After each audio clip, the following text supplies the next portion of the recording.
శాంతి భద్రతలపై సచివాలయంలో సీఎం చంద్రబాబు సమీక్షకు హాజరయ్యారు.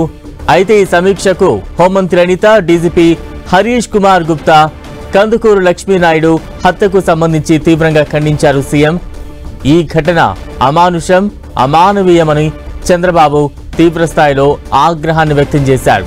హత్య కేసు నిందితులకు కఠినంగా శిక్ష పడాలని ఏపీ సీఎం చంద్రబాబు చెప్పారు.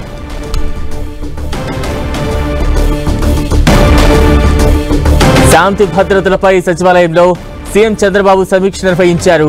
ఈ సమీక్షకు హోంమంత్రి అనిత, డీజీపీ హరీష్ కుమార్ గుప్తా హాజరయ్యారు.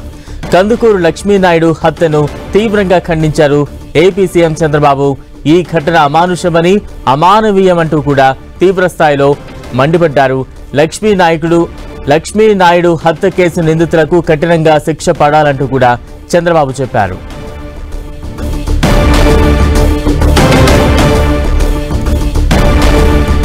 ఇక ఏపీ సీఎం చంద్రబాబు సమీక్ష నిర్వహించారు. శాంతి భద్రతలకు సంబంధించి సచివాలయంలో చంద్రబాబు సమీక్ష నిర్వహించారు. మరింత అప్డేట్స్ అందించేందుకు మా ప్రతినిధి విజయ్ చంద్రన్ సిద్ధంగా ఉన్నారు. విజయ్,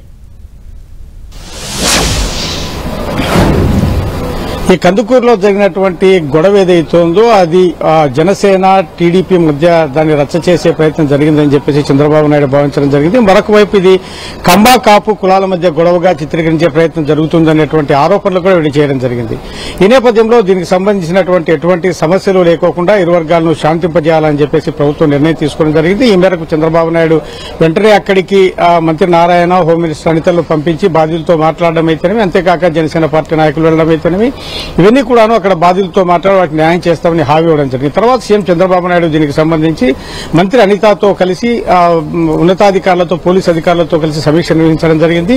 ఈ కేసుకు సంబంధించి ఎటువంటి సమస్యలు లేకోకుండా ఏదైతే కనుక బాధిత కుటుంబాలు ఉన్నాయో వారిని ఓదార్చే ప్రయత్నం అయితే జరిగిందని చెప్పొచ్చు. వారికి సంబంధించినటువంటి మంచి ప్యాకేజీని కూడా చంద్రబాబు నాయుడు ప్రకటించడం జరిగింది.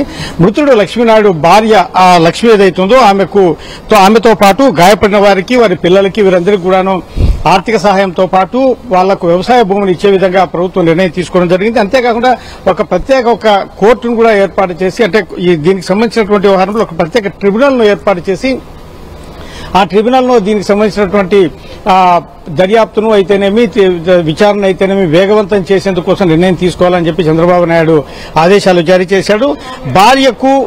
లక్ష్మీనాయుడు భార్యకు 2 ఎకరాల భూమి, 5 లక్షల రూపాయల నగదు ఇవ్వాలని చెప్పడం జరిగింది. అంతేకాకుండా ఇద్దరు పిల్లలకు కూడాను 2 లక్షల రూపాయల చొప్పున భూమి, 5 లక్షల రూపాయల చొప్పున నగదు ఇవ్వడంతో పాటు ఆ లక్ష్మీనాయుడు పిల్లలను చదివించే బాధ్యత కూడా ప్రభుత్వం తీసుకుంటుందని చెప్పి చంద్రబాబు నాయుడు ప్రకటించారు. కారు దాడిలో గాయపడినటువంటి పవన్, భార్గవ్ వీరికి కూడా పరిహారం అందించాలని చెప్పేసి చంద్రబాబు నాయుడు ఆదేశాలు జారీ చేశాడు. ఈ పవన్ కు 4 ఎకరాల భూమి, 5 లక్షల నగదుతో పాటు ప్రభుత్వ వైద్యం, అంటే ఆ ఖర్చులన్నీ కూడా ప్రభుత్వమే భరిస్తుంది. అలాగే భార్గవ్కు 3 లక్షల నగదు, ఆసుపత్రి ఖర్చులు, వీటిని కూడా ప్రభుత్వమే దానికి సంబంధించినటువంటి ఖర్చులన్నిటి కూడా భరిస్తుందని చెప్పి చంద్రబాబు నాయుడు ప్రకటించడం జరిగింది. మొత్తంగా ఈ గొడవలన్నింటినీ కూడాను ఎటువంటి బేసిజాలకు పోకుండా అయితేనేమి, కుల సంఘాలు ఈ మధ్యకాలంలో దీనికి సంబంధించి వ్యవహారంలో చూస్తే కనుక కాపు తర్వాత బలిజ కుల సంఘాలు ఈ ఇష్యూను పెద్ద ఎత్తున రాద్ధాంతం చేస్తున్నటువంటి అభిప్రాయం కూడా వస్తున్నటువంటి నేపథ్యంలో వారిని కూడా సంతృప్తిపరిచే విధంగా ఒక మంచి ప్యాకేజీని బాధిత కుటుంబాలకు ఇవ్వడంతో పాటు ఒక ప్రత్యేక ట్రిబ్యునల్ ద్వారా దీనికి సంబంధించిన విచారణను వేగవంతం చేసి ఏదైతే ఈ నేరానికి పాల్పడ్డ వారికి కఠినంగా శిక్ష పడే విధంగా చూస్తామని చెప్పేసి చంద్రబాబు నాయుడు చెప్పడం జరిగింది. మొత్తానికి ఈ సమస్యను పరిష్కరించే దిశగా ప్రభుత్వం అడుగులు వేస్తుంది. Right, thank you Vijay.